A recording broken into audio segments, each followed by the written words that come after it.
एक द्विघात बहुपद ज्ञात करना।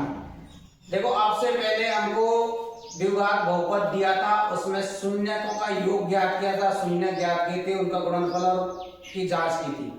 अब हमको देखो शून्यकों का योग दे रखा है और गुणनफल दे रखा है, हमको बहुपद ज्ञात करना है। देखो बहुपद क्या होगा, माना बहुपद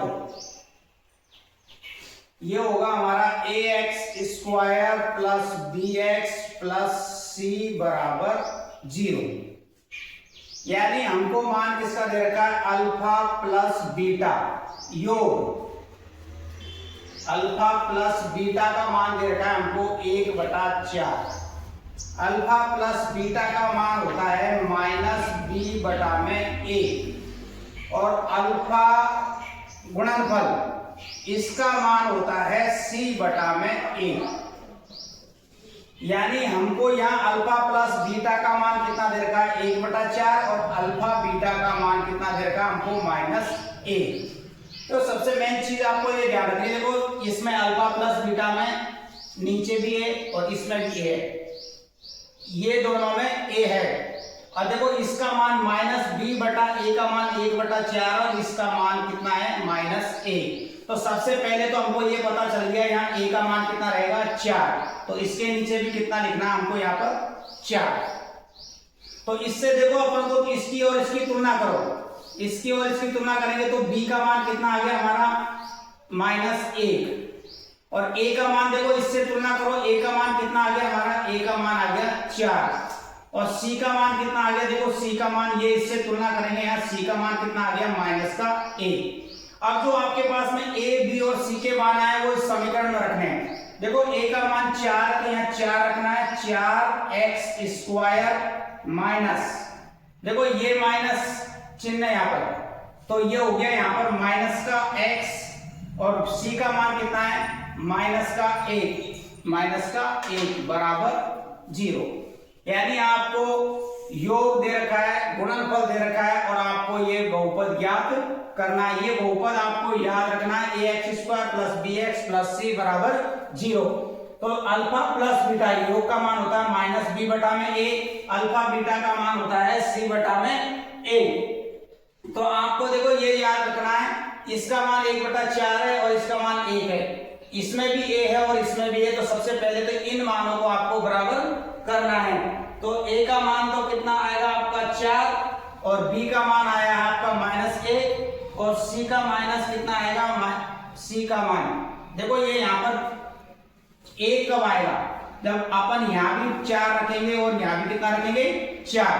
देखो 4 में 4 का भाग देंगे तभी तो 1 आएगा। तो यहाँ c का मान कितना आएगा आपका 4, c का मान कितना आएगा यहाँ पर 4 आएगा। इस प्रकार आपको देखो बहुपद ज्ञात करने हैं। इससे संबंधित देखो आपको अभी ये बहुपद याद रखना है। एक दूसरा एग्जांपल और आपको मैं समझाता हूं। ये मान ऐसे कैसे सूत्र है वो तो याद रखना ही रखना आपको। देखो अब अल्फा प्लस बीटा का मान देखो, जैसे मान लो इसका मान दे रखा है हमको √2 और इसका मान दे रखा है हमको 1/3, 1/2 और 1/3। अब देखो ये यहाँ पर कन्फर्म हो गए, देखो बटे में यहाँ 3 है तो यहाँ भी क्या लिखेंगे हम √2 और बटे में 3। देखो नीचे हमने 3 लिखा है तो ऊपर भी क्या लिखना पड़ेगा 3, 3 को 3 से गुणा करेंगे तभी जाके तो √2 बचेगा। 3 में 3 का भाग दिया 1 और √2 और ये हमारा पास में 1/3 है, यानी कि ये क्या है हमारा c/a और ये क्या है हमारा -b/a। तो देखो ये अब आपको कन्फर्म पता चल गया, ये मान इसका है और ये मान इसका है। तो a का मान तो कितना हो गया हमारा 3, a का मान कितना हो गया 3 और b का मान देखो माइनस चिन्ह है तो यहाँ माइनस लगाएंगे 3√2 और c का मान कितना आ जाएगा आपका, c का मान a, c का मान कितना आएगा a का मान आ गया आपका 3, b का मान 3√2 और c का मान कितना आएगा a। अब देखो a और b और c का मान आपको इसमें रखना है, a की जगह पे 3 है तो यहाँ पर क्या रखेंगे 3x², b का मान ये है आपका तो ये लिखेंगे 3√2x और सी का मान प्लस का 1 है तो प्लस का 1, ये हमारा क्या बन गया, बहुपद। इस प्रकार देखो आपको योग और गुणनफल का जो भी मान दे रखे हैं उनको आपको देखो अल्फा प्लस बीटा बराबर होता है माइनस के बी बटा में ए, अल्फा बीटा बराबर होता है सी बटा में ए। इसका मान हमको ये दे रखा था √2 और इसका मान दे रखा 1/3। देखो दोनों में ए आता है, यहाँ 3 है तो यहाँ भी क्या लिखेंगे 3, पर 3 जब लिखेंगे देखो यहाँ पर √2 रहना चाहिए, ऊपर भी 3 लिखना पड़ेगा, नीचे भी 3, 3 से 3 कट गया, क्या बचेगा √2 रहना चाहिए। तो देखो कंफर्म पता चल गया, बी का मान हमारा 3 √2, ए का मान 3 और सी का मान 1। ए बी सी का मान हमको फिर इस समीकरण में रखना है। इसी प्रकार देखो एक सवाल और आपको मैं बताता हूं इसी से संबंधित, जैसे इसका मान दे रखा है हमको 0 और इसका मान दे रखा है हमको √5, इसका मान 0 और इसका मान √5। तो देखो अल्फा प्लस बीटा बराबर क्या हो गया, 0 दे रखा है ये माइनस बी बटा ए का मान और ये दे रखा है अपन को सी बटा ए का मान। अब देखो इसमें कुछ भी नहीं है तो यहाँ भी अपन क्या मान लेंगे 1 और यहाँ भी क्या मान लेंगे 1। तो ए का मान तो कंफर्म पता हो गया हमको, ए का मान तो कितना है 1, ए का मान कितना है 1 और बी देखो ये बी का मान कितना आएगा आपका यहाँ पर 0 और सी का मान कितना आएगा √5, सी का मान कितना आएगा √5। अब ए बी और सी के मान आपको इस समीकरण में रखने, माइनस बी बटा ए का मान हमको 0 दे रखा था, सी बटा ए का मान √5। देखो एक यहां भी नीचे कुछ नहीं है तो 1 मान लिया, यहां भी नीचे कुछ नहीं है तो क्या मान लिया 1। तो ये तो बी का मान आ गया, बी का मान कितना है 0 और ए का मान कितना हो गया 1 और सी का मान कितना हो गया √5। देखो यहाँ ए का मान 1, अब ए का मान 1 हो गया, बी का मान 0 हो गया, सी का मान √5।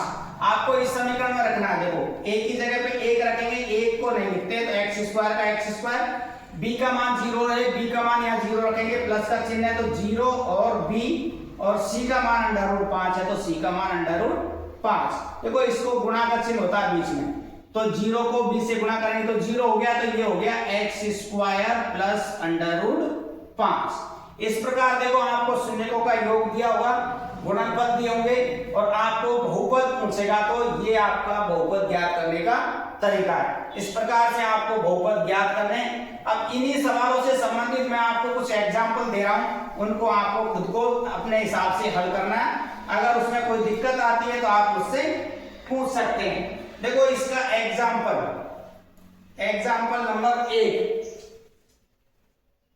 1 और 1, एग्जाम्पल नंबर 2 1/4 माइनस 1/4 और 1/4, एग्जाम्पल नंबर 3 4 और 1।